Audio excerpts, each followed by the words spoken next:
wherever you are waking up this Saturday, things aren't too dramatic in your neck of the woods. I know there are all sorts of wild weather warnings around the place. Hopefully people in Bulla will be able to return home soon after being evacuated from the heavy rain overnight. We're going to keep you up to date throughout the morning on News Talk ZB as we hear any developments from the authorities on that front.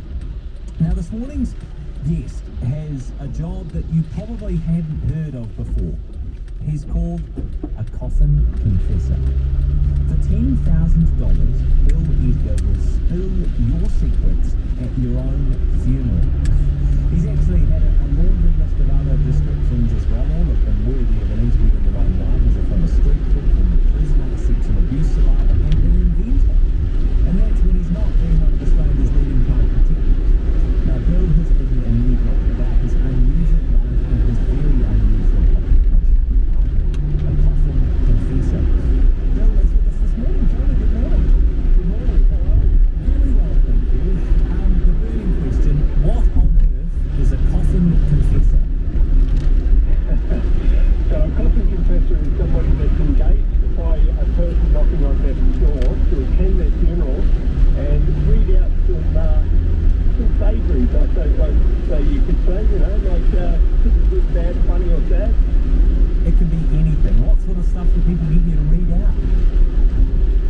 Oh, look, the very first funeral I crashed was a gentleman who was dying. He asked me to interrupt his best mate while he was performing the eulogy and stand up and read aloud that his best mate had been trying to screw his wife while he was on his deathbed. Why did he wait until the funeral for this to come out?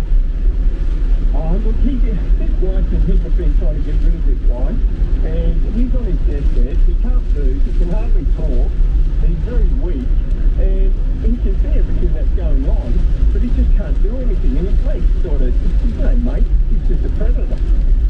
And he decided to wait until the funeral to confront his mate. He didn't want to do it beforehand. Well, it's a bit hard to confront anybody when you're on a ventilator and you're dying. So, yeah, it was the best case scenario for him, and it was him being able to out his mate in front of everybody, and, you know, for his mate to basically scour off and run away like a little rat. Oh my gosh. So okay. I mean, this sounds wild, but just describe to me how he came about hiring you and what you actually had to do for the job. Okay, so initially I was I'm an investigator, so a private investigator, and I'm investigating financial matters for this gentleman, and he was terminally ill. And we spoke a lot about death and the afterlife and things like that, and I suggested he lead the eulogy, and he said no. He said he's been to plenty of funerals where eulogies just aren't played out of the family just doesn't play him or they don't care. And I said, well, out of the joke, how about I crash your funeral for you? And he took me up on that offer, and it just went from there. From that funeral to another to another. Oh my gosh. It's honestly, it sounds like a soap opera. So he comes to you, he says, I want you to crash my funeral, and then you say, right, you've got my word, I'll do what you want at the funeral, and just describe to us what you actually did. Well, yeah, so we put together what he wants done at the funeral and what's said. So it's all put in a letter and put in an envelope. I keep the envelope until the funeral. There's a certain time, and it was when his best mate was doing the eulogy. I attend the funeral as one of the family friends, you know, one of the mourners. I sit amongst them all.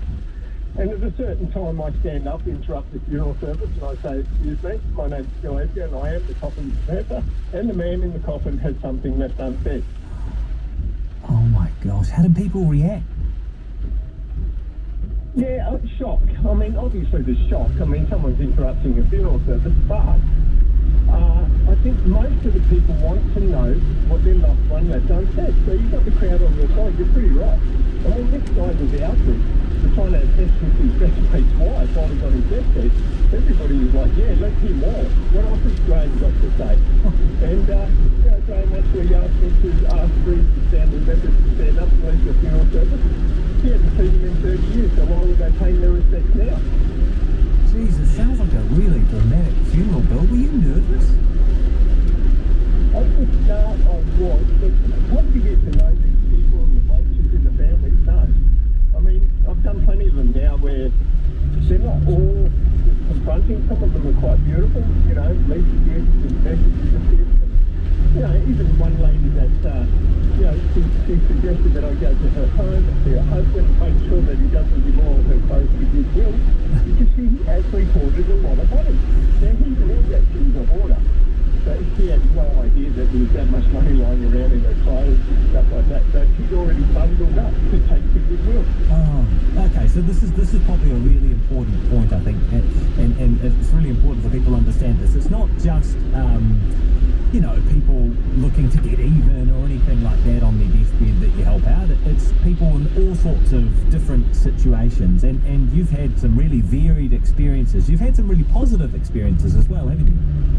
Oh, absolutely. Yeah, I mean, some of them mean great. I mean, even going as far as crashing a will reading, on behalf of a lady that her family was, Ellen Vultures at the end of her deathbed, giving up her car, her assets and all that while she's lying there, still alive. But to crash the will reading and present a new will knowing that they weren't going to get anything, that was gold. Oh, it was beautiful.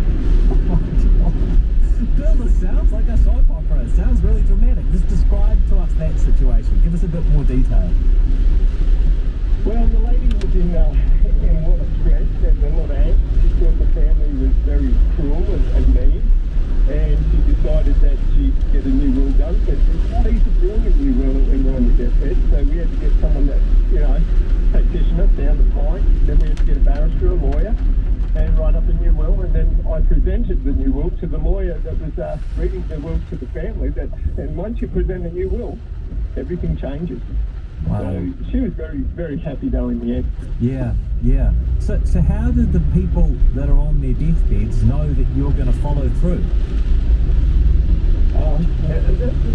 The question's been asked several times is that people say, you can just take the money and run. Well, I don't work for a bank. And secondly, my first client always said to me, and it's something that stuck with me, is that we're only alive for a short time, but we're in death eternity. And do I really want to meet these people after I've ripped them off on their deathbed? No. I do a job, the money goes into a trust, and the money might be tied for a certain event, like $10,000 a funeral, but they don't need the money where they're going, and they never get a complaint. Yeah, and I guess it's a dramatic entry, isn't it? Like when you're doing the funerals, it's a dramatic entry or the will readings. But that's not the only service you provide. Tell us what house sweepings are. Yeah, so I did a lot of house sweeps where a person may have a fall and they'll get rushed to hospital and they get told they'll never go home again.